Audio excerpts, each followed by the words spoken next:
So hello friends, welcome back to the channels. Ina hong zaba me akang pipe me aram azji merame mangzana YouTubers te zaba merame na mai gu video ge agu YouTube studio ge gilu ze comment rame pe be digum sing mi hebe ham nakyan samani klei anui hang sama na comment ge le za sam xiao rame roi ko rame ba mu le mangzana iber me ro ko rame ba mu le suppose ne ham na pon sam ga hang ge YT studio ge gu le mangzana na ko nang ni pi zaba me ze me technical channels le nang ni ne subscribe to mok zam bam za ne do ngya za channel ge subscribe te ba lo he kem ga le ko I agu YT studio ge gu blog ge commenting me po ni klei commenting me po blog ge number 1 ge chopstick lovers talam pe gi ne comment ke te wangai sila le te chi sang dei he ve roi sila le appreciate te sang le go me comment me ngoi blog ge mazne number 2 ge arbot ne me pona comment pe wang ne I za pathau sing the new subscriber here pathau sing dei be roi sila le sam ibra me roi sila le mazne number 3 ge kurang herami kurang herami simale kurang nanggu maga di hang di ko gum ta za evela le ina tipo ge 5 mistakes in new YouTubers ge ile za new YouTubers le tipo ge some sub lo ge pang ge chena ma bambi lo le nanggu maga di hang di ko gum ta za agustenes le di mari le suppose ge na ani zim ram hang ge ka chena zim lang ge kanjai ming pui mi wa chi ma le do practice te be te za ma na camera so ge face te li be te za ko sam ha dam ha li ko le chi po ge pa hang lo to mak pe ji ge ne gum ram le comment te hum ram ba mu le ma na appreciate te le is na comment te we bi ji ge ne am na hang ge he ke pa kan ju ra hang de le he rang to de le ma na ai ge tadang dilyam good job evero sera le ma na I get Hybom collection expose evero sera le Hybom collection expose gule je pogo YouTube channels la le pogo no ni le gulu je visit do wi le heverang to de le pona comment pe be je pathau kan nang beram me a ka te gain ki be pathau de le appreciate ero sera le ma na pogo YouTube channel se le ni le gulu subscribe do wi le ma na comment le pe do wi le na thank you for your good comments evang tai garang to de le Hybom collection expose ma na I get kong pikir ai vlog ge NZ talun ne me evela le spoge patoda evela le samdam ge patole gumra me roi bra me la le agumra me comment ibra me pi vlog ge mi hangem thotu ne ni bi bra me la le spozi ne ani do bi to na comment si obra me gumra me mar me rotu mak te zaina ible vera to ge le mo zaina I get इंसान ने मैं thank you for sharing agu video no ni hange share te pecha bamja po naroi silale thank you for sharing he naroi silale I insan ne do appreciate sang lai every zim gu YouTube channel sam ge blog ge pona comment te agu channels ke le pona comment te right ten le bang sai na pona ram gu channel ram pi ge blog le ja po comment te di lo bra me ngau le thank you for sharing smang na thumbs up ram pe bra me sra ga la me le appreciate sang le he barang to le insan ne me chu ge mazana I get good news for zim new YouTubers have good topic ge blog ge Librasam heaven lole Librasam hele suppose example le je na ram sia me le po le je pogo YouTube channels la le no ni visit do wi le check out te mak ram check out te gil hu pogo channels ke le je pilo he ran to we de le good luck gum ma ma sana sam ibra me ro si la le ma sana anim ne me pi ke vlog te si de le sami le kit it up he la le sui de le gum comment ra me pi ke bam ra me ma sana an chu ma ka te bra me ma sana I get kite riame betau sing da misui I de le ma na zime kroke I ka sang da ai gumbe te ra do betau da be la le ma na next ke NZ talun ne mina ro ga re ba aza nang lung gut ze mi zet ma hang ma I ra be rang pet bam be ze betau de le te mi ze te te bam lo to ke sang de le I le je ina ngam ra ga gu video te le wi bra ga I le je te le tet ku le he ben ni ta ke promise te we de le ma na I get lung sam pen me ne ro ba sa mi le pe thau le ma na ba kang ge idi be nria me good anning sing da ve ro se la le collections blog apne go collection blog go le YouTube channels la le chipo ge new subscriber here te mi za te te lo ve ro se la le ma na ultra na ga na ro ba hello bro where are you from please ve ro se la le bro nang comment sai suya I reply te le is Manipur India gana le magzana Tamenglong district ke ilung zabang ko le heberang tawai ne le magzana I get pakang pikira blog ya I get Naga by mix ero sila le Naga by mix nero ba you will go long way bro must appreciate ero sila le ile da do na continue to za YouTube kya gu zoni kai za te sa pamule hebe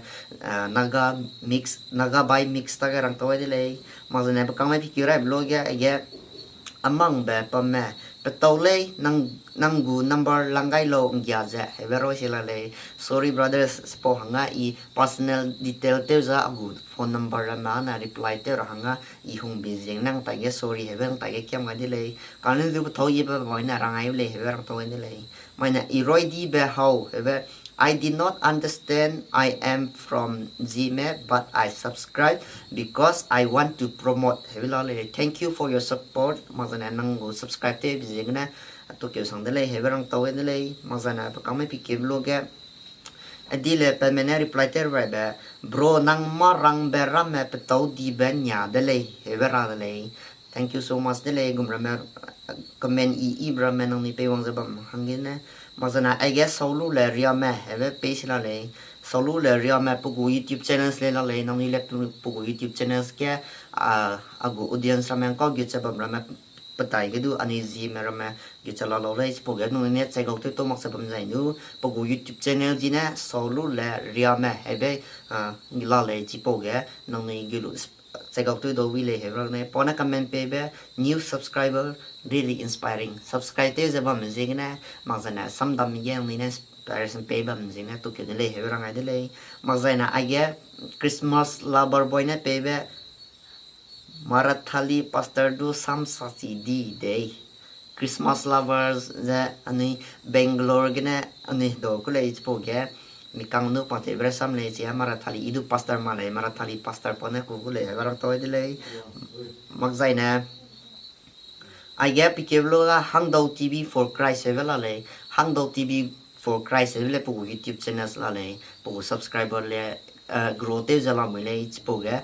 po YouTube channels ke le no ni les gelu check out to do we le hever to we le magzana I get kang me pikura blog ga